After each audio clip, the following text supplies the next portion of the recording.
When people talk about modern football revolutions, they usually mention pressing intensity, false nines, inverted fullbacks, and positional play. But very few truly understand the real secret behind Manchester City and their famous 2-4-3-1 structure that looks simple on paper yet functions like a living, breathing machine on the pitch. Because this system is not just a formation, it is a psychological trap, a spatial manipulation blueprint, and a rhythm control mechanism designed to suffocate opponents mentally and physically. And today, we are diving deep into the hidden detail that almost no depending on the moment of the game. Because when you look at a standard formation like 4-3-3 or 4-2-3-1, you see lines, defenders, midfielders, attackers, clearly separated roles, clearly defined responsibilities.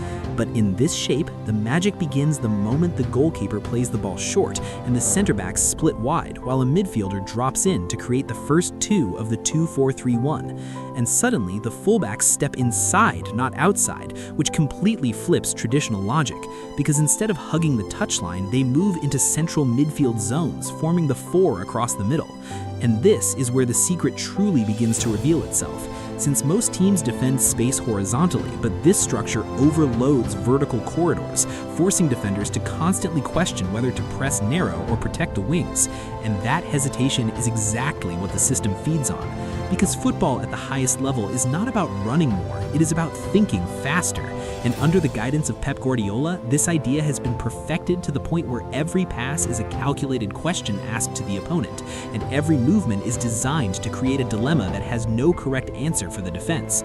Since if they press high, the two at the back create numerical superiority against the first line of pressure, and if they sit deep, the four midfielders circulate the ball patiently, dragging markers out of position, while the three advanced midfielders operate between the lines in half spaces that are almost impossible to track, because traditional marking systems are built to deal with fixed wingers and a clear number 10. But here, the wide players drift inside, the central attacking midfielder rotates to the flank, and even the striker drops deep, turning the front line into a fluid triangle that constantly changes angles and distances. And the most underrated element of this structure is rest defense, which means how the team is positioned when they lose the ball. Because unlike many attacking systems that leave defenders exposed, this one always keeps two players deeper, with the four midfielders compact enough to counter-press instantly. So the moment possession is lost, 5 or 6 players are already within a few meters of the ball, ready to suffocate the opponent before they can even lift their head. And this is why the system feels overwhelming, because it is not only about building attacks, but about preventing counterattacks before they even begin. And when analysts compare it to other formations, they often focus on shapes on a whiteboard. But the truth is, the 2-4-3-1 is more about distances than positions, because the spacing between the lines is so precise that passing lanes appear naturally and triangles form automatically without players even looking, as if the geometry of the pitch bends in their favor. And this geometric dominance is what separates it from a classic 4-3-3, where width is often static and midfield roles are rigid. Here, the width can come from a winger one moment and from a fullback the next, while the central overload ensures constant superiority around the ball. And what makes it even more devastating is tempo manipulation, since the team can circulate possession slowly, drawing opponents forward like a magnet, and then suddenly accelerate with a vertical pass, splitting two lines at once. And because the opposition has already been stretched horizontally and vertically, the defensive recovery becomes chaotic, creating gaps that elite attackers exploit ruthlessly. And another hidden aspect of this structure is psychological fatigue, because chasing the ball against this structure drains concentration, as defenders are forced to constantly scan over their shoulders, track runners who swap zones, and communicate under pressure. And eventually, small mistakes appear: a half-second leg reaction, a misjudged step forward, a failure to close a passing lane. And that is all it takes for the system to produce a clear becomes clearer, since a 3-4-3 relies heavily on wingbacks for width, and often sacrifices central compactness, whereas the 2-4-3-1 keeps central dominance as its core principle, ensuring that even if the ball goes wide, there are always multiple inside options for quick combinations. And this inside priority is the true secret, because modern football is won in the half spaces, not on the touchline. And by placing technically gifted players between the opponent fullback and center back, the system creates constant uncertainty about who should step out to press, and that single doubt can open a corridor straight to goal. And we also need to talk about pressing triggers, because unlike many teams that press based on emotion or crowd energy, this structure uses calculated triggers such as a backward pass, a poor first touch, or a pass toward the sideline.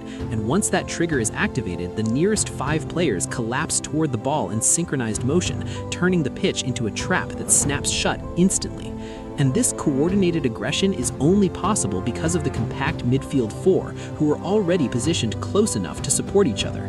And when you look deeper, you realize the 2 at the back are not passive defenders, but active playmakers capable of stepping into midfield if unmarked, which transforms the shape temporarily into a 3 at the back without any substitution or tactical instruction from the sideline. And this fluid transformation is why opponents struggle to prepare, because what looks like a 2-4-3-1 in build-up can become a 3-2-5 in attack, and then a 4-4-2 in pressing within seconds. And that unpredictability is the nightmare every coach fears. And beyond tactics, there's the physical profile required to execute it, since players must be comfortable receiving under pressure, scanning constantly, and making decisions in tight spaces. Because one slow touch explains why recruitment is so specific, because not every talented player can function in such a cognitively intense environment. And when executed perfectly, the system creates the illusion of total control, as if the opponent is merely reacting to predetermined moves in a chess match where every possibility has already been calculated. And perhaps the most overlooked difference between this structure and traditional formations is the way it manipulates defensive lines through positional pinning, since the wingers often stay wide initially to pin fullbacks deep, preventing them from stepping into midfield, granting the central players more freedom. And once the defense narrows to protect the center, the ball is switched quickly to exploit the vacated flank. And this constant stretching and compressing resembles an accordion expanding and contracting until the defensive shape breaks under pressure. And we cannot ignore the role of the striker, who in this setup is not just a finisher, but a reference point capable of occupying center backs with intelligent movement, sometimes dropping to link play, sometimes running behind to stretch the line. And this dual threat forces defenders to constantly adjust their depth, creating micro gaps that elite attackers exploit ruthlessly. And another hidden aspect of the secret lies in patience, because the system is comfortable recycling possession for long periods, waiting for the exact moment when the defensive block loses compactness. And this discipline prevents forced passes, reducing turnovers and maintaining territorial dominance.